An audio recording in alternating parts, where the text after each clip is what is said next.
Hola, soy la doctora Raquel Aguilera, periodoncista, implantólogo. Bienvenidos a mi canal. Es un canal que está destinado a ofrecerle información o contenido de calidad relacionado con el diseño de sonrisas, pero no en el ámbito de materiales para diseñar la estructura dental o el órgano dental, sino más bien el tejido que rodea a este diseño de sonrisa. Es decir, el fenotipo gingival, las patologías y condiciones periodontales que debemos resolver antes de realizar un diseño de sonrisa, antes de realizar algún tipo de restauración en donde sea necesario modificar el periodonto, el fenotipo, ¿ok? Me refiero a periodonto porque podemos tanto modificar simplemente la encía como de repente todo lo que es el, el tejido de soporte y protección hueso y encía. Y es ahí en donde debemos hacer énfasis en diferenciar cuáles son las condiciones y cuáles son las patologías periodontales que podemos resolver con un tratamiento periodontal inicial o básico, una fase inicial, luego estabilizar este periodonto, pero también reconocer cuáles son las condiciones en donde no permiten que el diente sea el protagonista al momento de hacer diseños de sonrisas o restauraciones, porque la estética gingival se ve afectada por cualquier patología o por cualquier condición que presenta y no permite que ese diseño sea armónico y sea un verdadero diseño de sonrisa.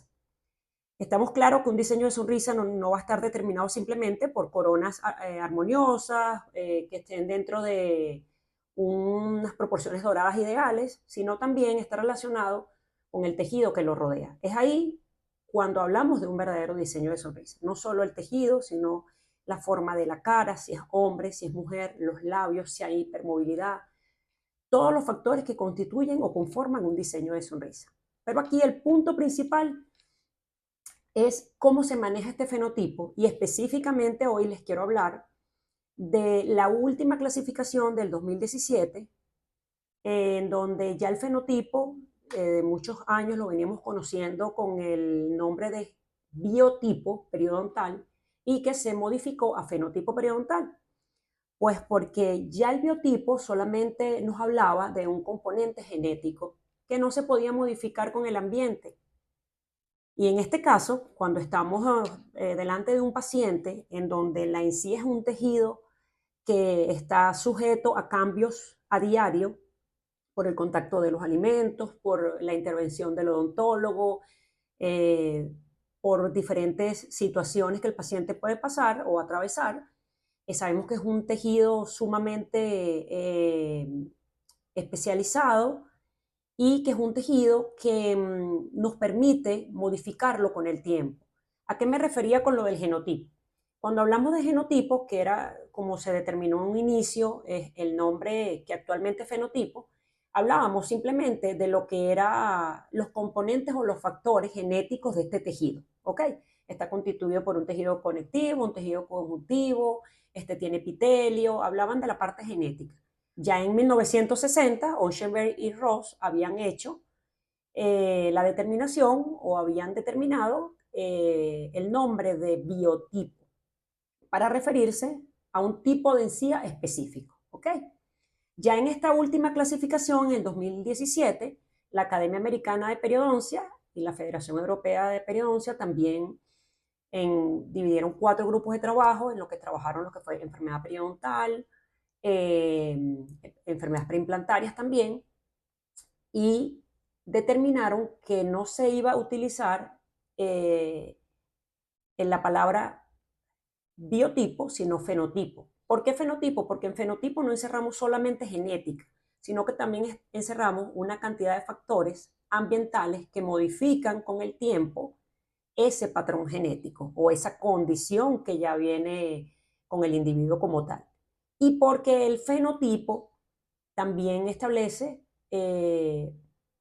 aparte del tamaño de las coronas y del festoneado de la encía, la morfología ósea. Es decir, que aquí no solamente incluyeron lo que es encía, en lo que es el espesor gingival como tal, y el festoneado y forma de las coronas, sino que también incluyeron la morfología ósea o la topografía ósea. ¿Ok? Entonces podemos decir que dentro de la clasificación o dentro del concepto de fenotipo incluiremos la constitución o las características clínicas e histológicas del tejido periodontal, forma y tamaño de las coronas clínicas y también el análisis de la arquitectura o la topografía alveolar. ¿Qué se diferencia del término biotipo de fenotipo? Los cambios ambientales o los cambios quirúrgicos que causamos los operadores, los odontólogos, al tejido periodontal, es decir, que lo podemos modificar. Y otra cosa que incluye es la morfología o topografía ósea. En la clasificación del 2017 se tomaron en cuenta varios aspectos para clasificar el fenotipo. Primero, modificaron la clasificación y ya no estamos hablando de un biotipo fino y un biotipo grueso, sino que estamos hablando de una clasificación de fenotipo fino festoneado, fenotipo grueso festoneado y fenotipo grueso plano. Dentro de los aspectos que tomaron en cuenta son los aspectos dentales. Ellos nos hablaron de el análisis de las coronas, el largo, el ancho, el contorno cervical, si es convexo, si es recto, la morfología gingival, en donde acá en esta clasificación toman en cuenta el espesor gingival, que antes pues tampoco era tomado en cuenta, nada más las características de la encía, el festoneado y el tamaño de las coronas. Y las características óseas como las tablas óseas vestibulares. Determinar el fenotipo periodontal en cada uno de los tratamientos restaurativos y estéticos que se vayan a realizar es sumamente importante. De eso dependerá el éxito o el fracaso del tratamiento y la predictibilidad del mismo. Si tenemos un fenotipo grueso, debemos saber que tiene una tendencia a la inflamación y a la formación de sacos periodontales supraóseos, sobre todo. Y si tenemos un fenotipo fino, debemos tener en cuenta que tiene tendencia a la migración apical. Entonces, dependiendo de estas características que presenta el fenotipo, se va a determinar qué tipo de tratamiento restaurativo o estético también se vaya a realizar y qué vamos a modificar para que este tratamiento estético tenga éxito en el tiempo. Para determinar el fenotipo periodontal previo a la realización de un diseño de sonrisa o de algún tipo de restauraciones, tenemos varias técnicas que se han implementado. Dentro de estas técnicas está el examen visual o la técnica de la evaluación visual. Esta técnica, aunque es considerada un tanto empírica, es una de las técnicas más utilizadas. En esta técnica podemos observar la cantidad de encía adherida, el festoneado, si es un fenotipo grueso, festoneado, si es un fenotipo grueso plano, y lo determinamos pues por el tamaño de las coronas. Normalmente si es un fenotipo fino, tiene unas coronas un poco más triangulares o acampanadas, si es un fenotipo grueso, son un poco más cuadradas.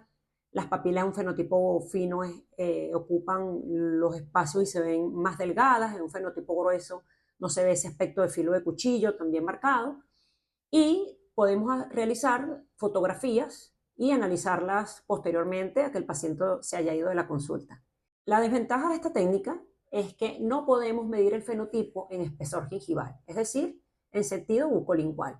Solamente lo podemos ver de una forma, si se puede decir, bidimensional. ¿Ok? La segunda técnica que tenemos es la transparencia de la sonda. Una técnica que nos permite no solo determinar el festoneado y la cantidad de encía adherida, sino también el espesor gingival. En este caso, introducimos la sonda periodontal en la encía y determinamos que si es menor a 1 milímetro, estamos hablando de un fenotipo delgado, y si es mayor a 1 milímetro, estamos hablando de un fenotipo grueso. También podemos utilizar la evaluación transgingival. En la evaluación transgingival vamos a utilizar una sonda, le colocamos un tope endodóntico y la insertamos en el tejido gingival y mediante el tope nos permite llegar a una zona específica en donde vamos a medir la profundidad también de la encía. Entonces, en estas dos técnicas, a diferencia de la visual, ya podemos introducir la medida del espesor gingival. Sin embargo, hasta ahora no hemos visto la topografía ósea. Tenemos también otra técnica conocida como la medición directa intraquirúrgica o el Callister modificado. Por supuesto, es la más acertada de las técnicas porque esta la hacemos intraquirúrgico cuando levantamos el colgajo.